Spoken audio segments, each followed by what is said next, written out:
అందరికీ నమస్కారం. ఈరోజు ఒక ముఖ్యమైన విషయం మీతో చర్చించడానికి మీ ముందుకి రావటం జరిగింది. నేను మొన్న ఒక పోస్ట్ పెట్టాను. రఘురామకృష్ణరాజు అనేటువంటి ఆయన పైన నేను ఒక పోస్ట్ పెట్టడం జరిగింది. దానిలో ఆయన 420 ఆయన కుటుంబ సభ్యులు కూడా 420 అని నేను అనటం జరిగింది.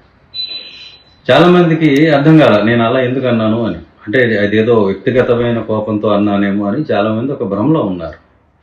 అది కరెక్ట్ కాదు. ఇందులో వ్యక్తిగతమైనటువంటి అంశాలు ఏమీ కూడా లేవు. అలాగే నేను ఒక బాధ్యత గల ప్రభుత్వ అధికారిని, ఒక సీనియర్ ఆఫీసర్ని, డీజీపీ ర్యాంక్లో ఉన్న వ్యక్తిని. నేను ఎలాంటి డాక్యుమెంటరీ ఎవిడెన్స్ లేకుండా, ఆధారం లేకుండా ఏది పడితే అది నేను మాట్లాడను. నా దగ్గర పూర్తిగా సాక్ష్యాధారాలు ఉంటాయి కాబట్టి వాటిని ఉటంకిస్తూ నేను ఆ మాటలు మాట్లాడటం జరిగింది. సో చాలామందికి ఈ విషయం తెలియదు కాబట్టి అరే ఆయన ఏదో కోపంలో అన్నాడు అని అనుకుంటున్నారు. అది కరెక్ట్ కాదు. నేను రాష్ట్ర ప్రయోజనాల దృష్ట్యానే నేను మాట్లాడాను.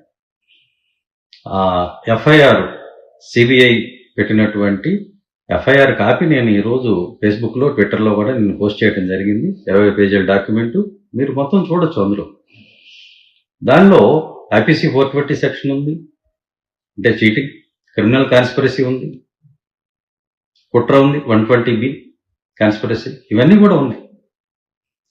ఈ నేరాలన్నీ కనుక ప్రూవ్ అయితే, ఖచ్చితంగా ప్రూవ్ అవుతాయి, యావజ్జీవ కారాగార శిక్ష పడుతుంది అందులో ఉన్నటువంటి వాళ్ళందరికీ కూడా. ఎవరెవరి పేర్లు ఉన్నాయో మీరే చూసుకోండి. అందులో ఆయన ఫ్యామిలీ మెంబర్స్ కూడా ఉన్నారు.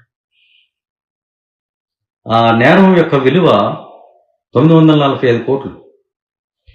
అది ఎవరి డబ్బు? State bank of India, axis bank, Punjab national bank, ఈ 3 బ్యాంకుల్లోంచి లూటీ చేసినటువంటి డబ్బు 945 కోట్లు. అది మీ డబ్బు, నా డబ్బు, మనందరి డబ్బు. ఇలాంటి కేసులు ఇంకొక 10 తగిలితే రేపు బ్యాంక్ వాళ్ళు మన డిపాజిట్లు, మన ఫిక్స్డ్ డిపాజిట్లు, బ్యాంకులో ఉన్న డబ్బు ఏదైతే ఉందో అది మీకు ఇవ్వలేమనేటువంటి పరిస్థితికి వస్తారు. కాబట్టి ఇర్రెస్పాన్సిబుల్గా మాట్లాడకండి. ఆయన నేరం చేయలేదు, దానివల్ల ఎవరికి నష్టం లేదు, అట్లాంటి మాటలు మాట్లాడకండి. నేరం చేయకపోతే సిబిఐ ఎందుకు కేసు పడుతుంది? సరే, సిబిఐ కేసు రిజిస్టర్ చేసింది. చేసిన తర్వాత ఈయన సుప్రీంకోర్టుకి వెళ్ళి స్టే తెచ్చుకున్నారు. ఆ స్టే వల్ల ఇన్ని రోజులు అరెస్ట్ కాకుండా ఆగాడు ఆయన. మొన్న 2 రోజుల క్రితం మీరు అన్ని న్యూస్ పేపర్స్లో చూసుంటారు, ఆ స్టేని గౌరవ సుప్రీంకోర్టు వారు ఎత్తేయడం జరిగింది. అంటే రఘురామకృష్ణరాజు గారి అరెస్ట్కి క్లియరెన్స్ ఇచ్చింది సుప్రీంకోర్టు. ఇవాళ రేపు ఆయన అరెస్ట్ కాక తప్పదు. ఎందుకంటే అదేం చిన్న నేరం కాదండి. 945 కోట్లు కొట్టేస్తే బ్యాంకుల నుంచి అరెస్ట్ చేయకుండా ఉంటారా? ఇది ఒకటే కాదు, ఇంకా ఈయన మీద నమోదు కావాల్సినటువంటి అనేక కేసులు ఉన్నాయి. అవి వివిధ దశల్లో ఉన్నాయి. వాటి తాలూకు డాక్యుమెంట్లు కూడా నా దగ్గర ఉన్నాయి. అవి ఇచ్చింది కూడా రఘురామకృష్ణరాజు గారి సన్నిహితులే నాకు ఇచ్చారు. ఆయన పక్కన ఉండేవాళ్లే, ఆయన బాగా నమ్మేవాళ్లే. సో వాటన్నిటినీ కూడా నేను ఫాలోఅప్ చేయడం జరుగుతుంది, రిట్లు వేయడం జరుగుతుంది. బ్యాంకు వాళ్ళు కనుక కేసులు కనుక పెట్టకపోతే వాళ్ళ మీద కూడా నేను రిట్ పిటిషన్ వేయటం జరుగుతుంది. ఈ దర్యాప్తు సజావుగా జరుగుతుందా లేదా అనేది కూడా నేను చూస్తూ ఉంటాను.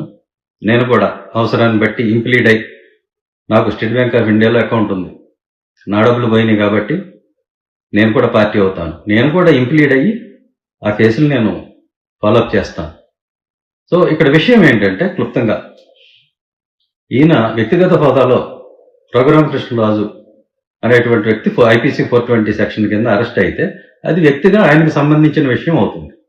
కానీ ఇప్పుడు ఈయన గౌరవనీయమైనటువంటి ఒక ఉపసభాపతి పొజిషన్లో ఉన్నారు.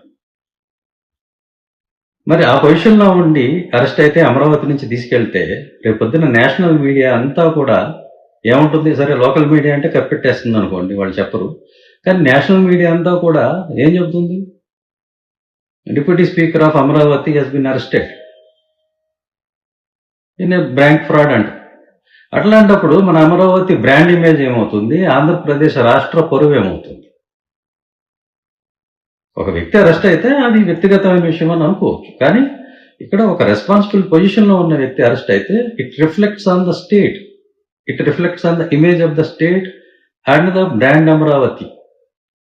కాదు అని మీరు అనుకుంటే చెప్పండి, అలాగేమవుతుంది అనుకుంటే. చాలా పెరిగిపోతుంది బ్రాండ్ వాల్యూ.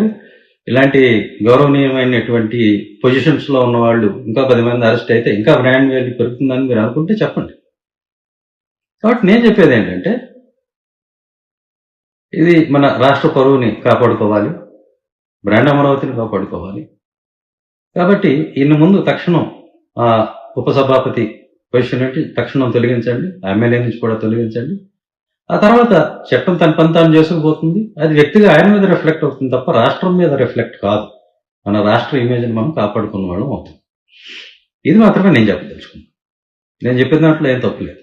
నేనేమి వేరే ఏం మాట్లాడట్లా, వ్యక్తిగతంగా నేనేం మాట్లాడట్లా. నేను రాష్ట్ర ఇమేజ్ కోసం నేను మాట్లాడుతున్నాను. గౌరవనీయులైన ముఖ్యమంత్రి గారు, ఉప ముఖ్యమంత్రి గారు, dynamic leader, young leader Nara Lokesh గారు వీళ్ళంతా కష్టపడుతున్నారు, మనం చూస్తున్నాం. దేశ విదేశాలకు వెళ్తున్నారు, పెట్టుబడిదారుల్ని రమ్మంటున్నారు, సమ్మిట్స్ పెడుతున్నారు, పెట్టుబడులు వస్తున్నాయి, చూస్తున్నాం. మరి వాళ్ళందరూ కూడా చూస్తూ ఉంటారు కదా రాష్ట్రంలో ఏం జరుగుతుందనేది.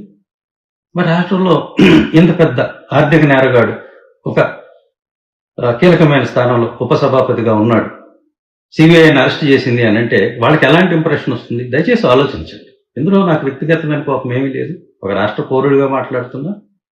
సో